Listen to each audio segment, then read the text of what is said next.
Chivos here, bringing you another Hyundai A-League fixture preview for the fixtures of week 24. We take a look at the ins and outs as the top four teams play against each other. Now, the first game of the weekend sees the first top four clash of the weekend when Melbourne City take on Brisbane Roar.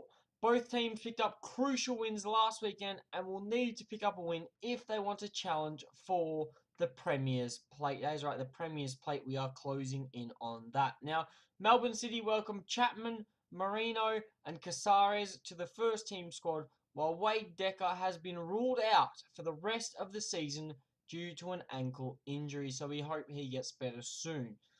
On the other hand, we have Brisbane Roar, who welcome Clut, a new signing, international Australian player Tommy Orr, to the first team squad, while they have no apparent outs. If we thought Brisbane Roar's attacking options were already good enough, now they have Tommy Orr.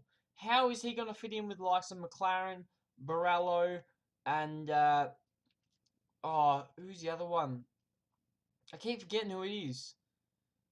He's the Ollie Roos player. Oh, I'll get back to it. I'll remember his name later. Point is, the front three.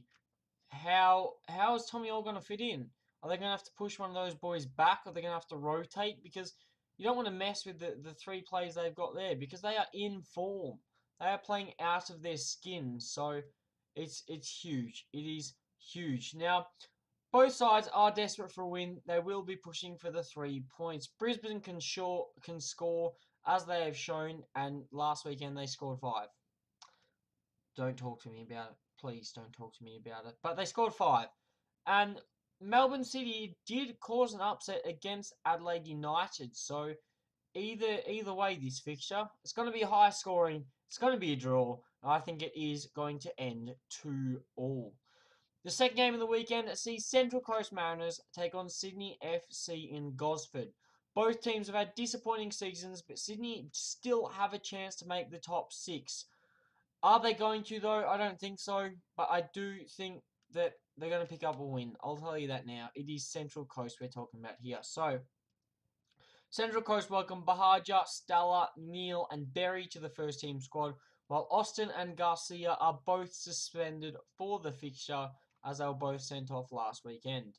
On the other hand, we have Sydney FC, who welcome Hull, Normuth, and Matty Simon back to the first team squad, while Ninkovic is out with an ankle injury. So as I said, Central Coast, nothing to play for. All they have is dignity. They're getting worse and worse by the week, so they need to forget about it. On the other hand, Sydney FC need a win. They're in poor form, and they currently sit out of the top 6, which is disappointing. You know, they finished 9th not too many seasons ago. I think. Don't quote me, but I do know there was one season they finished 9th. Anything but top 6 for Sydney is a failure, so they need a win. And they're playing against Central Coast. They will win, but it's going to be a scrappy game where Sydney FC manage a 1-0 win. The third game of the weekend is the top 4 clash, number 2 of the weekend. It sees Western Sydney Wanderers take on Adelaide United. Now, Western Sydney grabbed a win last weekend. We did see them climb to equal top of the table. 1 goal difference between Brisbane Roar and Western Sydney Wanderers, while Adelaide United suffered a shock loss to Melbourne City, which did end their amazing run of form. 14 games unbeaten. Melbourne City ended up putting the nail in the coffin there. So, Western Sydney Wanderers welcome Hamill and Mabratu to the first team squad, while they have no apparent outs. On the other hand, we have Adelaide United, who welcome Ochieng, Tongyik, and Pudla to the first team squad, while Elsie is unavailable due to suspension. Now, both teams need wins as the race for the Premier's Plate heats up. Adelaide United still do have their form. 1 loss, obviously, but they're still in form. They could be suffering, though. And it is a trip to Parramatta Stadium, where Western Sydney Wanderers are a decent side, you know. They kept Al Hilal to a 0-0 draw.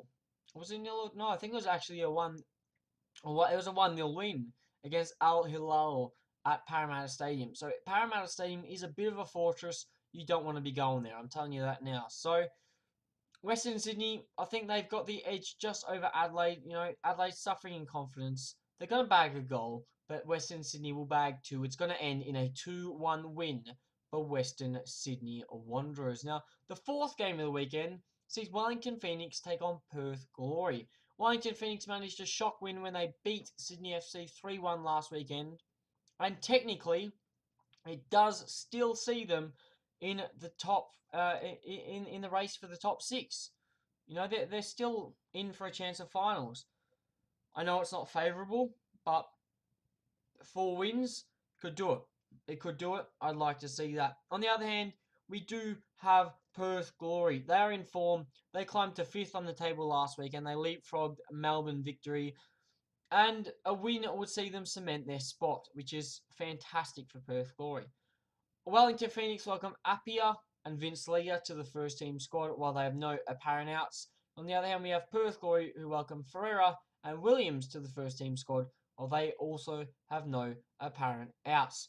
Wellington need a win to continue their push for late finals football. You know, they're on the verge. I'm telling you, they are on the verge. So Wellington need 4 wins from 4 games. They can do it with a game at home.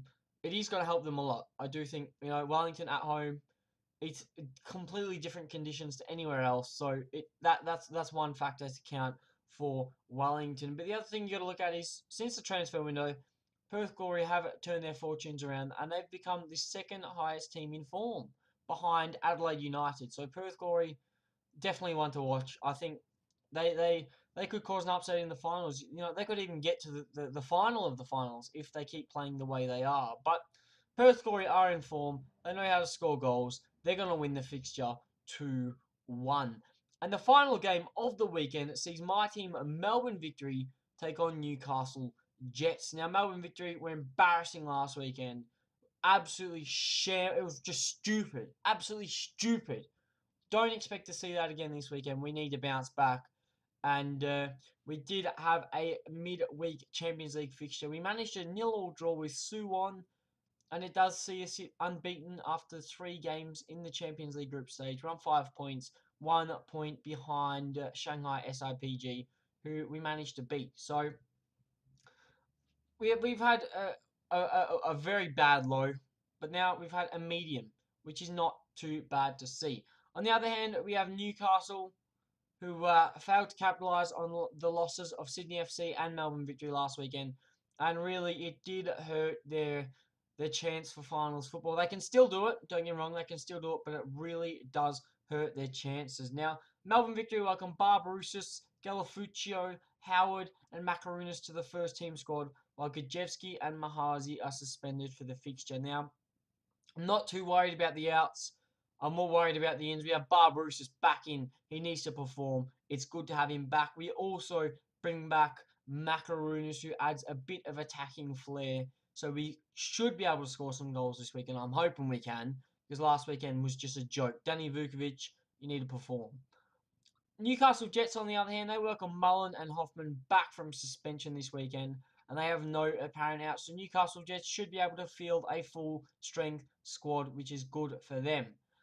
A change of the first team could help Melbourne Victory this weekend. Newcastle Jets, 4 wins will see them reach the finals. So we'll just have to see what happens. But my team, Melbourne Victory, we're a better side than Newcastle Jets. I'm sorry to say.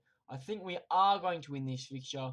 I do think it's going to end in a 2-1 win for Melbourne Victory. But that is my preview for the fixtures of week 24. If you've enjoyed the video, don't forget to smash the like button. Subscribe to see more Hyundai A-League content. And hopefully I'll catch you guys on another video.